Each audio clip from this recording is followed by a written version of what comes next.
Assalamualaikum, Azhar. Waalaikumsalam, Mak. Ya, Mak. Ni Mak ni nak tanya. 2-3 hari lagi nak raya. Ha balik ke tahun ni? Lama Ha tak balik. Kalau Ha balik, nak pesan ke ayah suruh beli apa-apa barang sikit. Ha tengah kerja ni. Ha tak dapat balik raya tahun ni, Mak. Kerja Ha banyak lagi nak siapkan ni. Tak apa. Buatlah kerja tu. Siap. Ha balik ya. Assalamualaikum.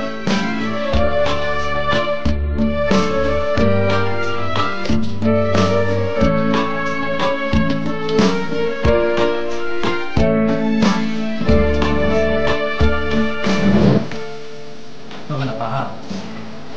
Kau nak balik lagi ke? Mana? Balik dah. Kat bandar ni bukan ada apa pun. Kau kerja 2-3 kali pun raya ni tak habis juga. Balik dah.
Pak San, mana ni aku tengok laju je ni.